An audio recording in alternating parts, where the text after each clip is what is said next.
I'll talk about user experience and games and how they relate to each other. And in the end of my presentation, or halfway through, I will show a game that I have designed together with my team in Eindhoven. To start with, a little bit about me. Anke already introduced me really well. I'm doing user experience design since 2008, but I think I can honestly say I know what I'm doing since about 2010, when I was in Eindhoven University of Technology and I did my professional doctorate over there. This is also where the game that I will talk about came to life. That was a very, very interesting moment in my life. But led by an example of some colleagues, like Aga, I've decided to come back to Poland and do user experience here. So right now I'm working for a company called Who Else, where I'm doing interaction design. Let's start with what is user experience design. We've been hearing lots of presentations today about user experience design or experience design. In one of the presentations, there was an attempt to make a definition of what it is or what it's not, and whether it's experience design or user experience design. And I feel like it's not very clear. When I'm telling people what I do, it's always like a little bit, what exactly are you doing? And I have to give examples to really illustrate what it is. And that's mainly because user experience is a discipline that takes from so many others. There are roots in information technology or all sorts of new technologies. We always or almost always design somewhere in the intersection of new technologies and something else. Then there is psychology. We most of the time design for people. We need to understand their needs, their problems, what it is that we can help them with. But we also have to design in a context. So we have to understand where people are, what their lives are like, what is their reality. Otherwise, our products wouldn't really make much sense. And then there's also a wide variety of other disciplines, a whole big deal of ergonomics, electronics, and also visual arts. It is design, after all. This is a beautiful building from Eindhoven Light Festival, GLOW. So our products have to be functional, but they also should be pretty or should serve a need. If it's so wide, how do we form a definition of user experience, and how do we know that what we do is user experience? For me, the broader the definition, the better. And I like this one just because it's so broad. And it says that user experience is the sum of all the experiences a person has before, while, and after they have used a product or a service. This is quite fantastic because it forces designers to really think about everything around the product. Why would a person have to or want to use a product? While they're using a product or a service, is it really meeting their needs? Is it what it should be? And also, after they've used it, are they satisfied? Are they going to use it again? Things like that. But I also said I'm going to talk about games. Well, games are also experiences, also user experiences. People play them and they do experience something while they do that. And we all know all variety of games, like board games that are having a big comeback recently, video games that we all have on our phones, and some of you probably are playing them right now because it might be a bit boring. Some street or real life games, playing hide and seek with our children, or even drawing something on the pavement and then jumping around it. That's probably for kids mostly. But then also sports. We can see then that games, it's a very, very wide area, and yet even though all those things are so different from each other, we still know they're all games. And that's because they share a lot of things together. They're all activities. They all have a clear set of rules, and that's the most important part of what a game is. It's an activity with a clear set of rules and a goal. Sometimes the game itself can be a goal, but sometimes the goal is somewhere outside of the game, like it was in the case of the game that I was designing, but we'll get to that. Players and opponents, there's always a player, at least one, in a game, sometimes more.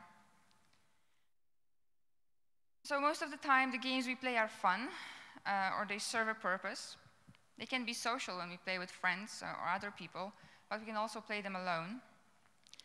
But they're always engaging and immersive. Once we are playing a game, the reality outside of the game is somehow distant, and we are really immersed in the experience of playing the game and following the set of rules that are in the game.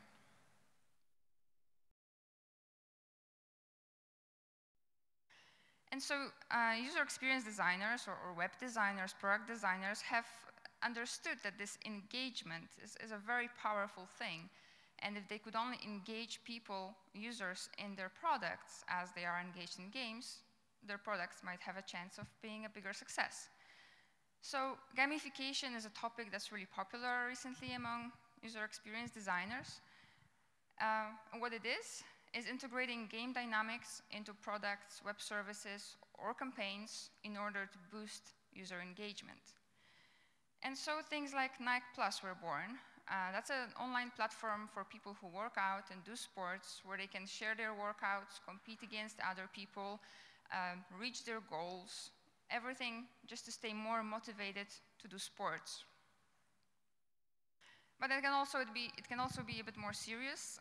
Mint.com is a financial service in the United States that has gamification applied to saving money and setting money-saving goals and then rewarding people if they do meet their goals.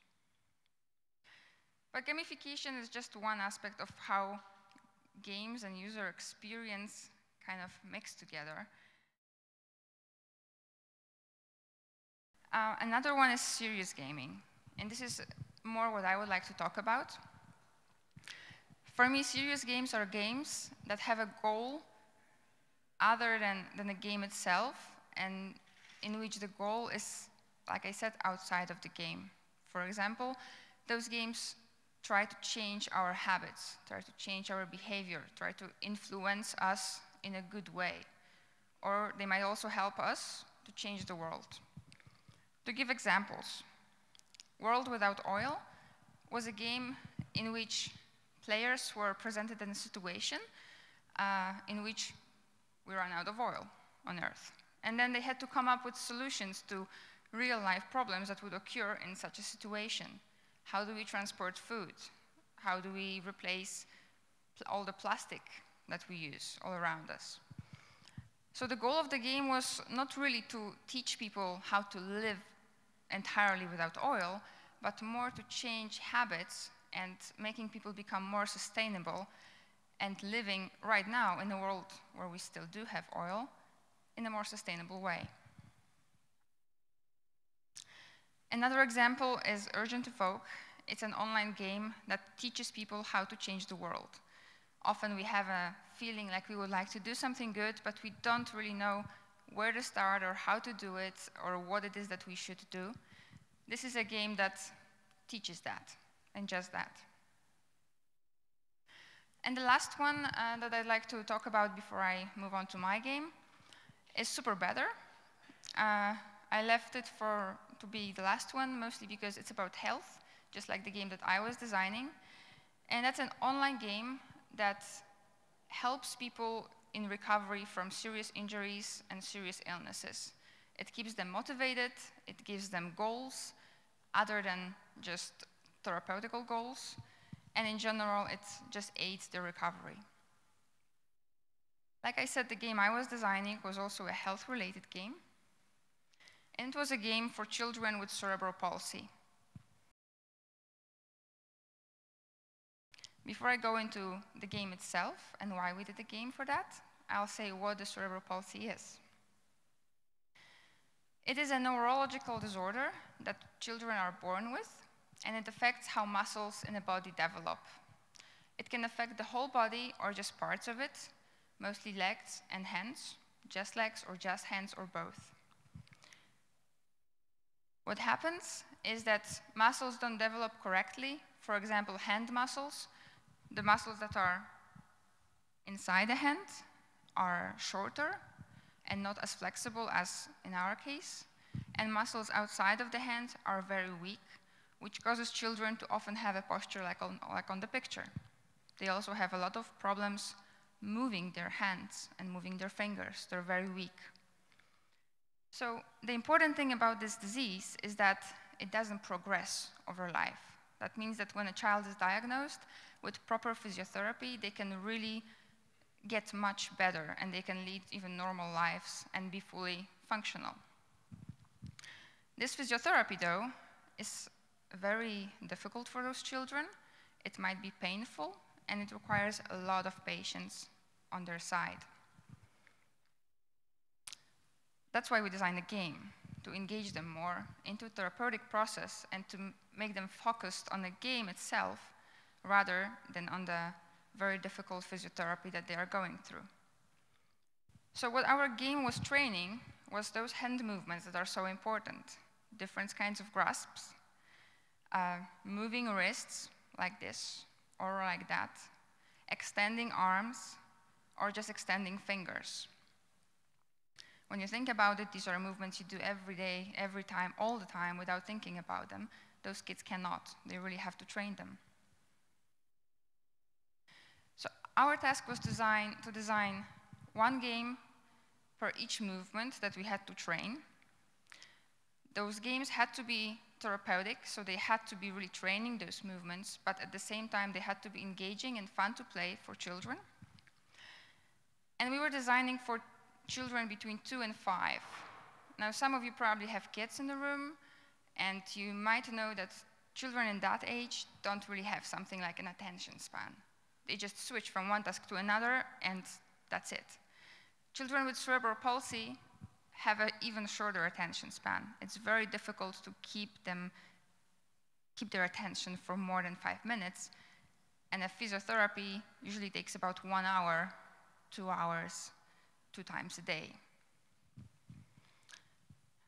Also, our games had to meet different needs of children with different levels of disease. Some children are more proficient already with their movements than the others. And it had to be also flexible so that therapists can easily change the level of the game depending on the child they work with. What we were working with was a little board called Tactiles. I will show it to you in a bigger picture in a while. It was an interactive board that was divided in a grid of cells, 16 by 16, where each cell had a LED light inside it and an RFID receiver. And the way you could interact with the board is through objects that had RFID tags attached to them. So basically, then the feedback the board was giving was all sorts of lights and sounds. Now, the way we were designing the games was very interesting because there we were, 4 of us, interaction designers and computer scientists, who had no idea about what cerebral palsy is, what is the physiotherapy process exactly, no experience doing that. So we really had to learn. And knowing that we have to design a game was a big benefit for us, because what we knew is that mostly we have to design something that's going to be very engaging, that's going to have some story in it. And then that story had to be also forcing children to make the right movements. And this is where we asked for help of therapists, and together with physiotherapists, we were designing those movements and those games in a way that they would be therapeutic. Obviously, we could not be designing with children themselves, and not only because they were both all speaking Dutch and we weren't, but also because if we would design something that's not therapeutical, we would do harm, and we would train the wrong movement. We would discourage the kids, which was not acceptable. So the first games that we designed, we actually tested with healthy children to see if what we did is actually fun to play. And after getting feedback from them and feedback from therapists, we redesigned everything, both the games, the objects that were used to interact with the games. And once we got a green light from the therapists, we finally could test it with children with cerebral palsy. We designed well, the board was there, but we designed sort of a menu for the board. So the black thing you see all around it with the little pictures, that's what we made. We designed 5 games, and we designed objects to interact with each one of those games. Designing the objects was as important as designing the games, if not more, because children were actually holding the objects, which means this is what they were manipulating in order to play the game. That's where their movements were actually coming in action. And now maybe instead of talking about the games itself, I'll show you a short video that will illustrate at least 4 of the games that we designed. So this is the board. In the bottom, you can see a menu. These are the 5 games that we designed. A therapist on the side could also choose the level in which the game should be played, from a very slow game to a very fast-going game. And on the other side, they could choose also how many times the movement had to be repeated by a child. And the thing on top, the stars, is a progress bar. That was for kids to see how far they are in a game, but also for therapists to see how well the child is doing. The first game, The Hungry Monster, not sure how loud it's going to be. Okay, so the goal of the game was holding an object just to touch the board where the light appears and sort of eat the square. You could think about it as a snake, just without a snake and a monster that you hold. Then children would do it as many times as the therapist told them to.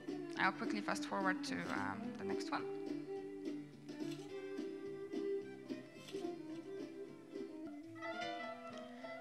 That one was called the Piano Twister, and that was the game that was training finger extensions.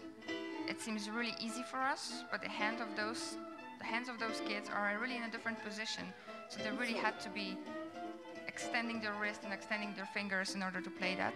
That was really difficult.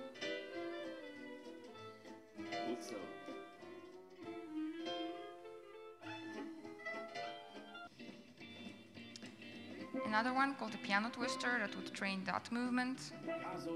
Kids were wearing a band with 2 tags attached to it on top of their hand and on the bottom, and they had to match the color of the tag with the color appearing on the board. These are all very simple games, but remember there are 2 to 5-year-old children.